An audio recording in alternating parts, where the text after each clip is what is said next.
Donald Trump is panicking this morning. He just canceled an Oval Office meeting that was supposed to take place about a half hour ago. We're not sure if that's going to be rescheduled. Today's the day that the Epstein files are supposed to be released. So what is Donald Trump doing to divert attention away from that? As he's panicking, he has ordered his Department of Justice and FBI to conduct a raid of his former national security advisor's home and office. You heard that right. John Bolton, who served as Donald Trump's former national security advisor, has had his home raided earlier this morning by the FBI at the order of Kash Patel. And of course, we know that John Bolton had been very critical of Kash Patel. We, the people, said, can we please have the Epstein files? Donald Trump said, I'm going to raid John Bolton's home and office to create that as a distraction today. You see right here, FBI agents and other federal agents at Bolton's home, at Bolton's office right there. You can see that. Here's what Donald Trump had to say moments ago as he was at the Kennedy Center. Again, Donald Trump just frolics around the Kennedy Center after appointing himself as the chairman. And this is what he had to say. He's commenting, by the way, on the raid of John Bolton, saying on John Bolton's home, saying he's not a smart guy. He could be very unpatriotic. We've got to find out if he's patriotic or not patriotic. Folks, this is quite literally the definition of fascism. Let's play this clip right here. Walk into a room with him with a foreign country, and the foreign country would give me everything because they said, oh no, they're going to get blown up because John Bolton's there. He's not a smart guy, but he could be a very unpatriotic guy. I mean, we're going to find out. I know nothing about it. I just saw it this morning. They did a raid. Now, Democratic Congressmember Raja Krishnamurthy commented that it's so obvious that this raid of Bolton's house is a way to try to divert attention from the Epstein files, which are supposed to be released this morning. Here, let's play this clip of Democratic Congressmember Krishnamurthy. It looks political to me. I mean, it looks political. It looks like it's also an attempt to distract from the other big news of the day, which is the first production of the Epstein files that's required by subpoena from the Oversight Committee on which I sit. And they want to change the conversation repeatedly. This is going to happen every day because they don't want people talking about the Epstein files or about their mismanagement of the economy. Now, Kash Patel posted the following after the raid of Bolton's home and office. Again, a reminder, Bolton was appointed by Trump. Bolton's a Republican. Bolton worked for Donald Trump and saw how dangerous he was firsthand. Kash Patel writes this morning, no one is above the law. FBI agents, one mission. That's what Kash Patel, a former right-wing podcast host, has to say. Then another right-wing podcast host, who's now the deputy FBI director, Dan Bongino, goes, public corruption will not be tolerated. Oh, there you are, Bongino. Pretty interesting that you went radio silent after you're aware of the Epstein file cover-up, but now you're responding. Emboldened. Look, everybody, we've got a new target. John Bolton. Don't look at the Epstein files. We're going after John Bolton. All of these people are panicking all morning. Attorney General Pam Bondi goes, America's safety isn't negotiable. Justice will be pursued always. Y'all are literally helping out convicted sex traffickers like Ghislaine Maxwell get these incredible sweetheart deals, moving them to minimum security prisons. You're covering up for a sex pedo trafficking ring right now. But sure, you're all the ones who are keeping us safe. By the way, here are some of the recent messages from John Bolton before his house was raided. Putin's KGB training and flattery campaign is working Trump over, as seen by Trump's statement recently about how Ukraine shouldn't have taken the war on. It's important to remember Ukraine didn't take anything on. They were invaded. And here's what John Bolton posted as his home and office was being raided. Russia has not changed its goal. Drag Ukraine into a new Russian empire. Moscow has demanded that Ukraine cede territory it already holds in the remainder of Donetsk, which it has been unable to conquer. Zelensky will never do so. Meanwhile, meetings will continue because Trump wants a Nobel Peace Prize, but I don't see these talks making any progress. Of course, we've been covering here on the MeidasTouch network how recently Russia attacked an American factory in western Ukraine, a factory called the Flex Factory. No comment from Donald Trump that an American factory was specifically targeted by the Russians. the Chamber of Commerce president from the United States in Ukraine made a comment, American business is being humiliated. You're letting Russia attack American factories and saying nothing. Nope. Donald Trump would rather, in this morning panic covering up the Epstein files, raid John Bolton's home. And just so you're like, well, what are they raiding his home over? From what we gather, they're accusing John Bolton of taking classified documents with him. But I want you to remember that the Trump regime accused Bolton of the same thing in 2019 and 2020 after he left the Trump administration. Remember, he was writing a book and the Trump administration sued him and said he used classified information for the book in 2020. It seems what they're doing, and there was no basis to that.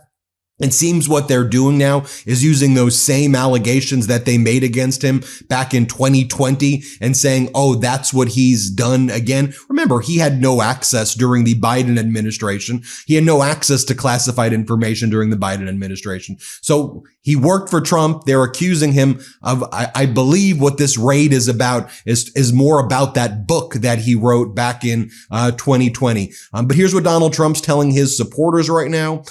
He's posting things like this. I went on patrol with the police, ! Then here's another one here. Trump is requesting a minute of your time. Could you spare just 1 minute for your favorite president? Of course, it's me, Donald Trump. I want to do an interview with you. Begin interview. You click the link and it asks you for money. Donald Trump emails the following as well. I went on patrol with the police, !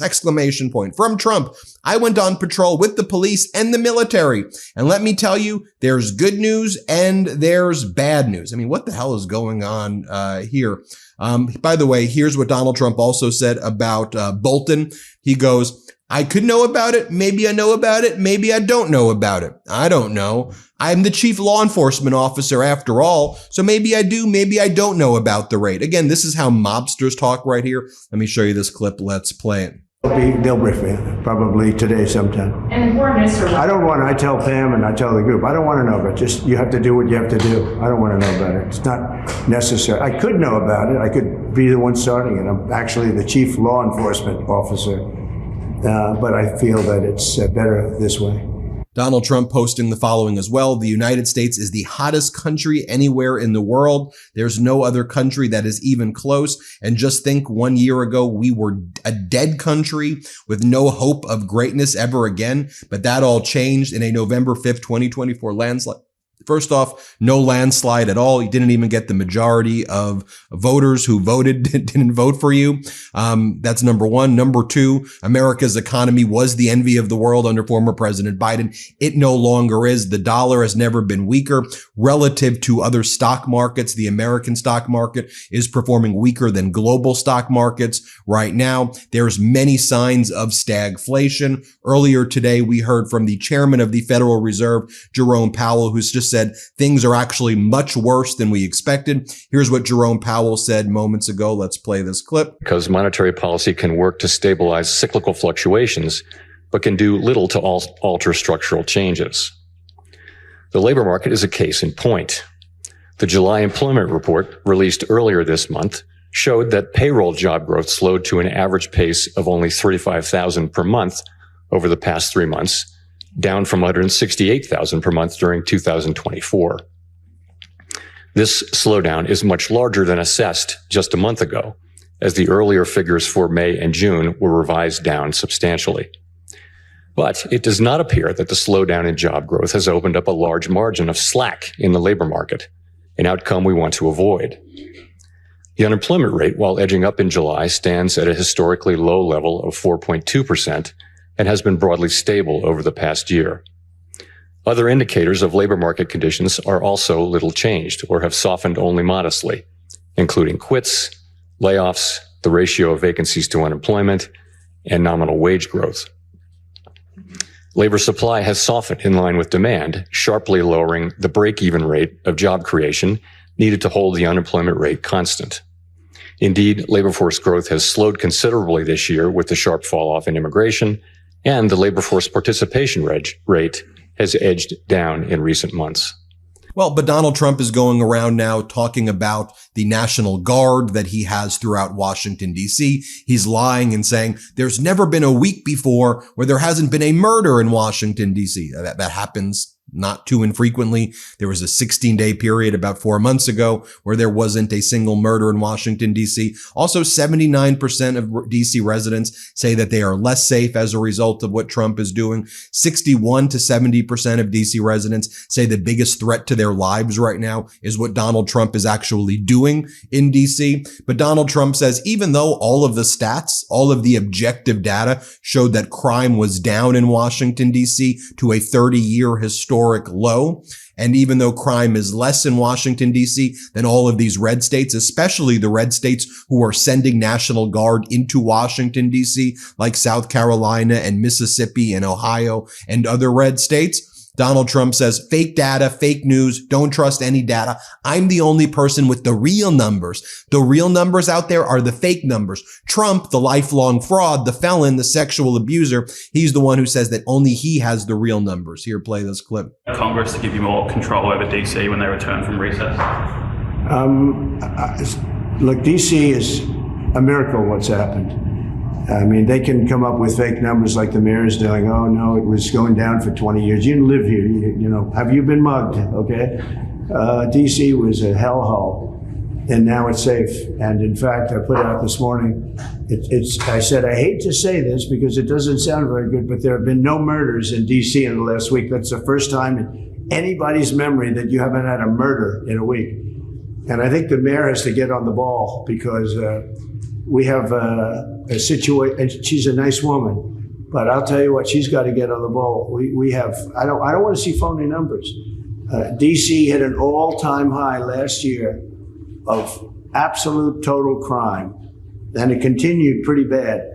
And then we put some strength into it, got the numbers down a little bit, but we brought in the DC National Guard, and we coupled them with the police, and it has been amazing. I have friends that live here, people that work in the White House, but I have friends that live here. They're all going out to dinner now. They haven't gone out in years. One man, I told this story yesterday when we were with the police and with the National Guard. We had a great little celebration, brought them hamburgers, brought them pizza, but we were with them. And I told the story about one friend hasn't been out in 4 years to a restaurant, and now he's been out 4 nights in a row. He called me this morning, by the way. He said it's so safe. He feels like totally safe. He can walk. He's got a 10-block walk. He walks it. He wouldn't have walked those 10 blocks. He said it would be a chain of hell, he called it. He said it was just horrible. He had no chance of making it to the 10th block. We, the people, know what's going on. We have objective ways of going. When we go to the grocery store, things are more expensive. When we go get coffee, things are more expensive. When we go out to buy back to school supplies, things are more expensive.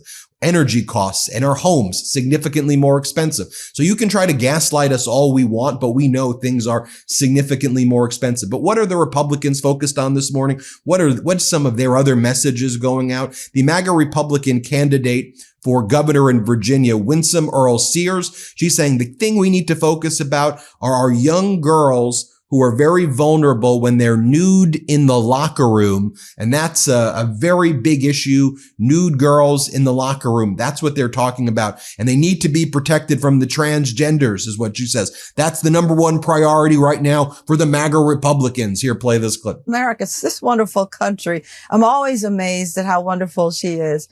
And so I am there trying to protect everyone's children, Democrats' children, Independents' children, Republican children. They're all children. They're all vulnerable. And our young girls are most vulnerable when they're nude in the locker room, when they're nude in the bathrooms. And, you know, we've had schools up here, one school in particular, who is one of the found to be one. Again, stop bullying and picking on the transgender community, number one. Number two, did you realize that Donald Trump's a literal sexual predator? That Donald Trump had girls at Mar-a-Lago who were sex trafficked by Jeffrey Epstein, like Virginia Giuffre. Objective. I could say it. I'm not scared to say it. It's an objective, undisputed fact. You know, Donald Trump saying that he likes Epstein. Epstein likes girls on the younger side or women on the younger side. Great guy. I mean, how about Donald Trump going into beauty pageant locker rooms? Those locker rooms you talk about it where girls are naked and Donald Trump inspecting their bodies naked because he's a freaking sexual predator. Here's what Donald Trump said in his own words. Here, play play this clip. I'll tell you the funniest is that I'll go backstage before a show. Yes. And everyone's getting dressed and ready and everything else. And, no men are anywhere. And I'm allowed to go in because I'm the owner of the pageant, and therefore I'm inspecting it. I'm inspecting. I want to make sure that like everything is good. You're there. Yeah, the dress. Is everyone okay? They're standing there with no clothes. Is everybody okay? And you see these incredible looking women.